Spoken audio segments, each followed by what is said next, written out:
Guys, അപ്പൊ നമ്മൾ കുറേ ദിവസമായില്ലേ കണ്ടിട്ട്. അപ്പൊ എല്ലാവർക്കും സുഖാന്ന് വിചാരിക്കണം. കഴിഞ്ഞൊരു ദിവസം കഴിഞ്ഞ ദിവസം എന്ന് പറയുമ്പോൾ ഏകദേശം 2-3 ദിവസമായിട്ടുണ്ടാവും. നമ്മുടെ ഇവിടെ കൈപ്പേക്കാവ് അമ്പലത്തിലെ ഉത്സവമായിരുന്നു.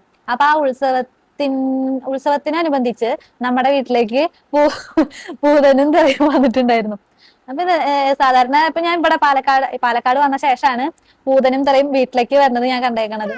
അതിന് മുൻപൊന്നും വീട്ടിലേക്ക് വരുന്നത് ഞാൻ കണ്ടിട്ടില്ല. അവിടെ കുറ്റൂര് അമ്പലത്തിൽ ഉത്സവമൊക്കെ ഉണ്ടെങ്കിലും വീട്ടിലേക്ക് വരാറില്ല, വഴിക്കോട്ട് ഇങ്ങനെ പോവാണ് ചെയ്യാറ്.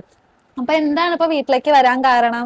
അതേമാതിരി ഈ പൂതനും തിറയുടെയും ഐതിഹ്യം എന്താന്നൊക്കെ ഇങ്ങനെ അന്വേഷിച്ച് പോയപ്പോഴാണ് ഇങ്ങനെ അന്വേഷിച്ചിങ്ങനെ നടക്കരുത് 2 ദിവസമായിട്ട് എന്താണ് അതിന്റെ ഐതിഹ്യം എന്നൊക്കെ ഇങ്ങനെ നോക്കായിരുന്നു. കഴിഞ്ഞ ദിവസം കുഞ്ഞുമണിക്ക് ചോറുണ്ണാൻ ഭയങ്കര മടിയാണ് കേട്ടാ.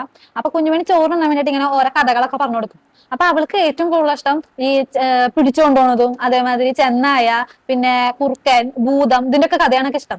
അപ്പൊ ഒരുവിധം കഥകളൊക്കെ പറഞ്ഞു തീർത്തു. ഇനി കഥയുടെ സ്റ്റോപ്പ് ഒന്നുമില്ല. അപ്പൊ അങ്ങനെ ഇരിക്കുമ്പോഴാണ് നമ്മുടെ എടശ്ശേരിയുടെ പൂതപ്പാട്ടുണ്ടല്ലോ, അപ്പൊ അതിൽ ഉണ്ണീനെ പിടിച്ചുകൊണ്ടുപോണ കഥയൊക്കെ ഉണ്ടല്ലോ. അപ്പൊ അത് ഒരു ദിവസം അവൾക്ക് പറഞ്ഞു കൊടുത്തു. അപ്പൊ ഈ കഥ മൊത്തത്തിൽ എങ്ങനെയാന്ന് എനിക്ക് കഥ പറഞ്ഞു കൊടുത്തു, ഒരു രൂപത്തില് കഥ പറഞ്ഞു കൊടുത്തു.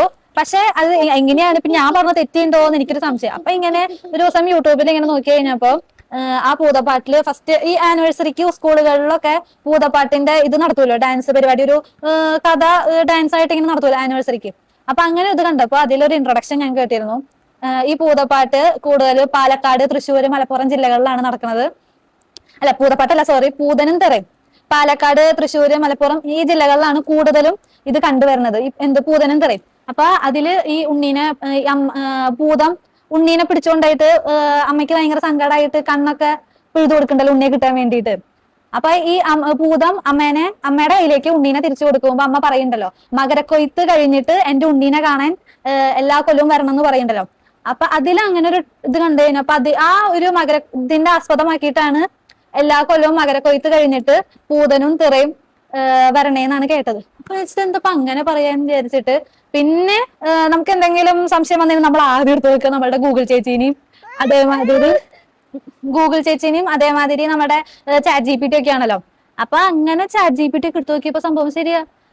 ഇതില് കൂടുതലും പറയണത് ഇപ്പൊ രണ്ടുണ്ടല്ലോ, പൂതനും ഉണ്ട്, തിറയുണ്ട്. തിറ എന്ന് പറയുന്നത് നമ്മുടെ ഭഗവതീനെ 2 ഗണം പറയണ്ടായില്ലേ. തിറ ഭഗവതീനെ ആസ്പദമാക്കിയിട്ടും അതേമാതിരി പൂതൻ ഭഗവതിയുടെ ഭൂതഗണങ്ങളെ ഇതാക്കിയിട്ടാണ് പൂതനായിട്ട് വരണത്. അതിലെ ഇപ്പൊ പൂതൻ വരുന്നത് മറ്റേ മുഖംമൂടിയൊക്കെ വെച്ചിട്ട് ഇതൊക്കെയാണ്. പക്ഷെ തിറ ഈ മുഖത്ത് ചായം തേച്ചിട്ട് ഉള്ള രീതിയാണ് ഉണ്ടാവണത്. അപ്പൊ അങ്ങനെ വന്നത് അതാണ് ഇപ്പൊ അതിന്റെ ബാക്ക് സ്റ്റോറി പറയണത്. അതേപ്പോ എല്ലാ കൊല്ലവും മകരക്കൊയ്ത്ത് കഴിഞ്ഞിട്ട് ഉണ്ണിയെ കാണാൻ വേണ്ടിയിട്ട് പൂതനും തിറയും വീടുകളിലേക്ക് വരണതാണ് കേട്ടോ ഇതിനെ ഇതായിട്ട് പറയണത്. പിന്നെ പറയണത് പിന്നത്തെ ഒരു ഇതാണ്, ഇപ്പൊ ഈ പറഞ്ഞ മാതിരി ഭഗവതിയും ഭൂതഗണങ്ങളും ആയിട്ട് നമ്മുടെ വീട്ടിലെ ദുഷ്ടശക്തികളെ അകറ്റാൻ വേണ്ടി വരണതാന്നും ഇങ്ങനെ പറയുന്നുണ്ട്. അങ്ങനെ 2 ഇതായിട്ട് പറയുന്നുണ്ട്. ഇനി ഇതൊക്കെയാണ് കാര്യങ്ങൾ. ഇനി പറഞ്ഞതില് എന്തെങ്കിലും തെറ്റുണ്ടെങ്കിൽ എല്ലാവരും ക്ഷമിക്കണം. ഞാൻ പിന്നെ ഇങ്ങനത്തെ ഒരു വോയിസ് ഓവർ ആദ്യമായിട്ടാണ് ചെയ്യണത്. അപ്പൊ ഇതേമാതിരി വേറെ വല്ല സ്റ്റോറീസോ അത് ഇതിനെ സംബന്ധിച്ച് വേറെ എന്തെങ്കിലും ആർക്കെങ്കിലും അറിയുന്നുണ്ടെങ്കിൽ എല്ലാവരും കമന്റ് സെക്ഷനിൽ അറിയിക്കണം. അപ്പൊ എല്ലാവർക്കും ബൈ. ഈ പൂതനും തെറിയും വീട്ടിൽ വന്നതിന്റെ വീഡിയോ ഞാൻ ഇതിന്റെ കൂടെ ഉൾപ്പെടുത്താട്ടോ. അപ്പൊ ഓക്കെ, ബൈ. കുഞ്ഞിന് ബൈ കൊടുത്തു. ബൈ.